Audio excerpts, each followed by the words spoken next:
My sister married the man who left me. Years later, she asked me why I smiled. I didn't plan to smile at my sister's funeral reception.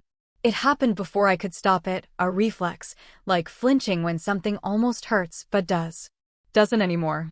Lauren stood near the memorial board, dressed in expensive black, the kind that whispers wealth instead of announcing it. Daniel stood beside her, hand resting possessively at her back, exactly where it used to rest on mine.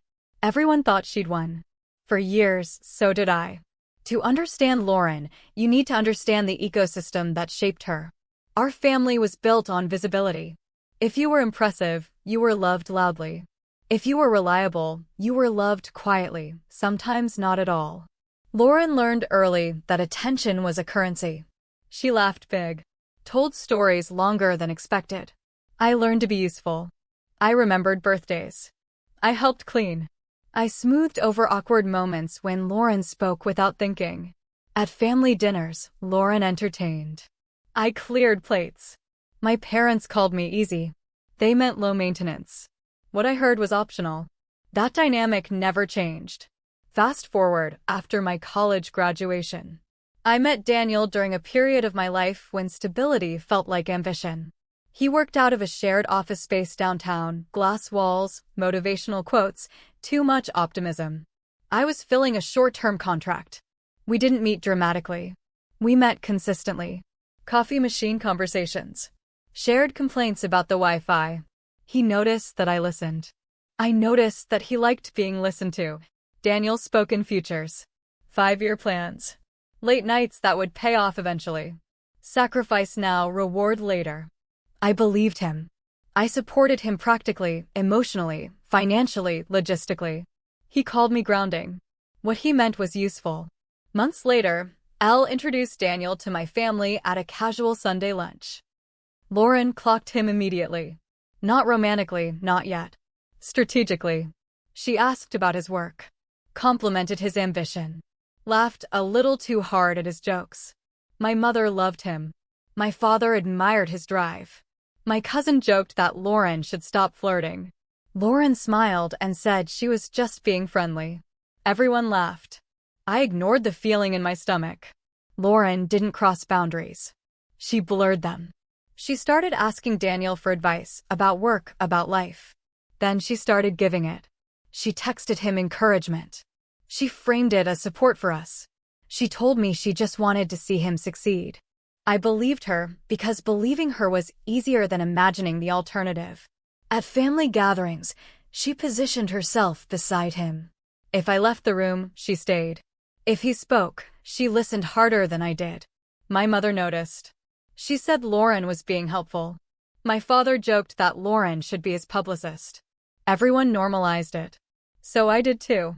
Daniel proposed in our kitchen. Lauren filmed it. She asked me to redo my reaction because she missed the angle. At the engagement dinner, everyone congratulated Daniel. They told him how lucky he was. They told me I was supportive. Lauren cried. Said she wanted what we had. I believed her. That was my mistake. Daniel began staying late at work. Lauren became his emotional sounding board. He mentioned her often. How she understood pressure. How she gave good advice. When I expressed discomfort, he told me I was insecure. Lauren told me I was lucky. Gaslighting works best when it's collaborative. How I found out. It wasn't dramatic. It was Tuesday. Daniel's phone buzzed on the counter while he showered. I wasn't snooping. I was making tea. But the screen lit up and Lauren's name appeared. The messages read, Daniel, I can't stop thinking about last night. You make me feel alive in ways she never has. Lauren, don't forget to delete this. She's too trusting. Trusting. That word felt like a punchline to a joke I didn't know I was in. I called Lauren immediately. Me? What is this? Lauren, you're overreacting. Me, you're sleeping with him. Lauren, it just happened. You weren't supposed to find out like this. Daniel walked out of the shower, sighing like I'd interrupted his nap. Daniel, you're being insecure again. Lauren chimed in.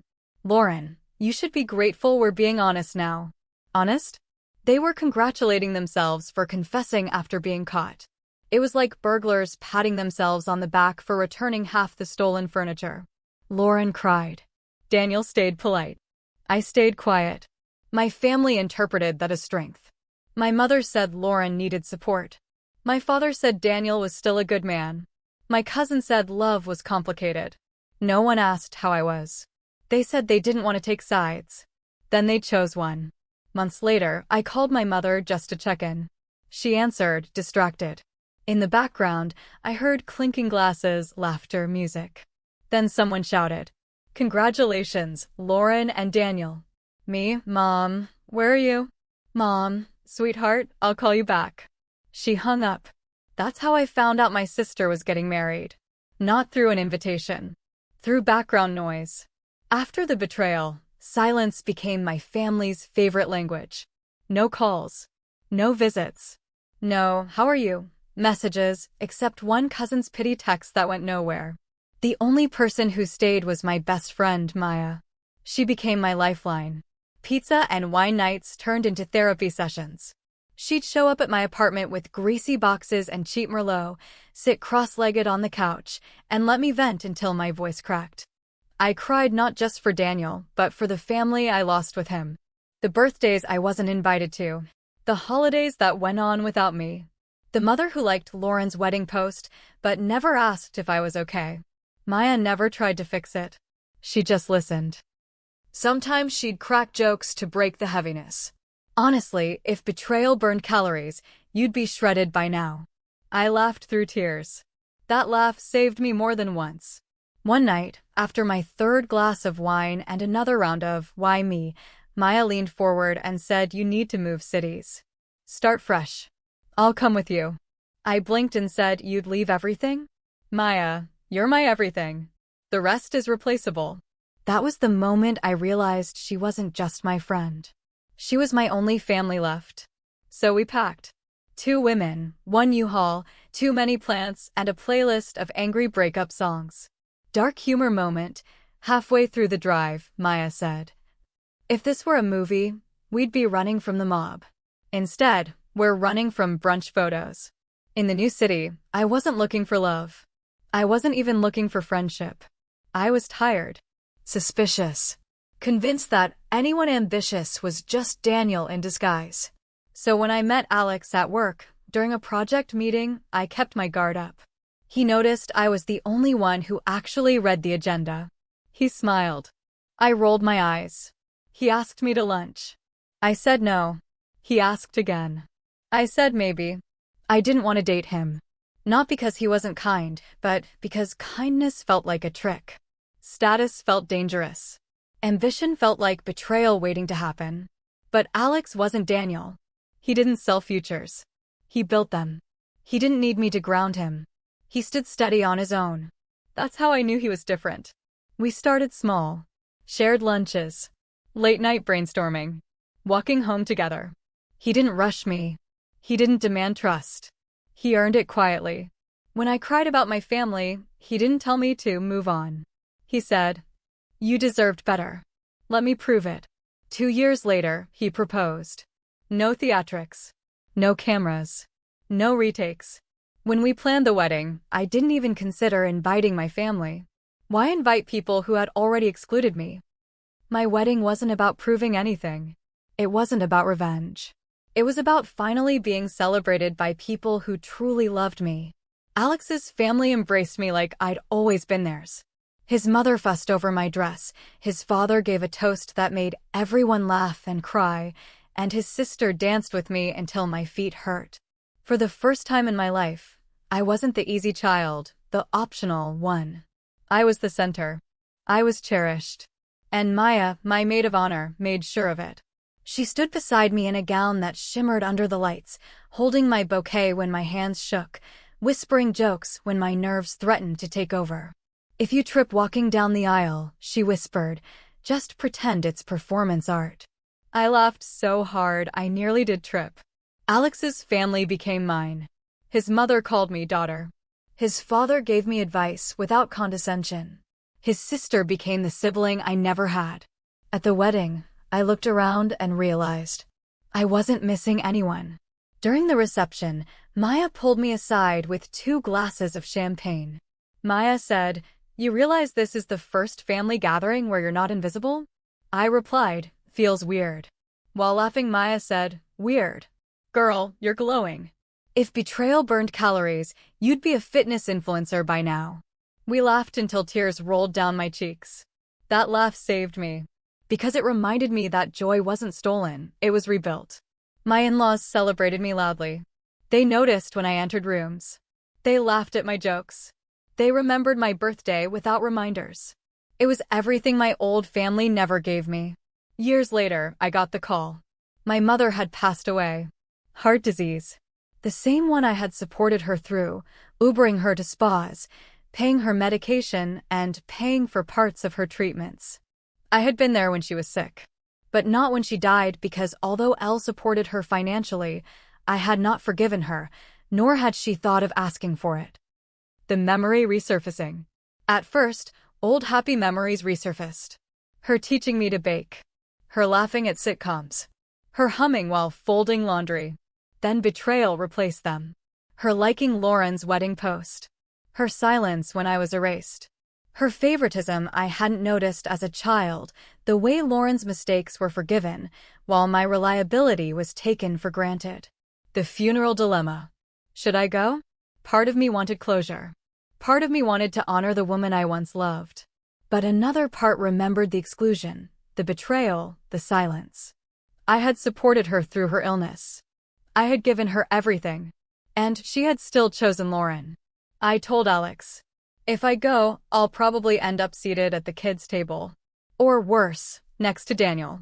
He laughed. While hugging me, he said, "Elle will come and support you during the reception, but Elle will be a little late." I went. Not for them. For me. The reception felt less like mourning and more like a stage play. Lauren was the star, as always. She stood near the memorial board in her tailored black dress, the kind that whispers wealth instead of announcing it. Daniel hovered at her side, polished and smug, like betrayal had been rebranded into true love. Lauren laughed loudly with relatives, flaunting her relationship as if she hadn't stolen him from me. She spoke about their vacations, their home, their journey together, like it was a fairy tale instead of a theft. Every word was a performance. Every gesture was a reminder she believed she had won. And the relatives? They played their roles too. My aunt approached me with a soft smile, the kind reserved for widows and strays. "You'll find someone too, dear. Life has a way of balancing." My cousin added, pity dripping from every syllable. "At least you're strong enough to move on. Not everyone could handle what you went through." Their words weren't comfort. They were condolences for a life they assumed was over. I stood there, invisible, erased, listening to Lauren sparkle and Daniel nod like he was still admired. It was the same family dynamic, just dressed in black. I smiled quietly. Because I had survived. Because I had built a new family. Because even in death, my mother's favoritism couldn't erase me anymore. And then the air shifted. The doors opened. Alex walked in late, deliberate, steady. He scanned the room until his eyes found mine. The pity looks evaporated. Lauren's smile faltered. Daniel froze upon the realization that Alex was the CEO, the man who had fired him for manipulating the company funds and filling it in his pockets, which he called awarding himself for his hard work. Alex crossed the room, took my hand, and said loudly enough for everyone to hear, "I'm here. Always." It wasn't just support. It was a declaration. A reminder that I wasn't alone anymore. For once, I wasn't the abandoned one. I wasn't the optional child. I wasn't invisible. I didn't smile at my sister's funeral reception because I forgave her. I smiled because I survived her. Lauren still believes she won. Daniel still believes he mattered. But the truth? I walked into that room erased and walked out reborn. Sometimes the loudest revenge isn't anger. It's happiness so undeniable, even your enemies have to hear it.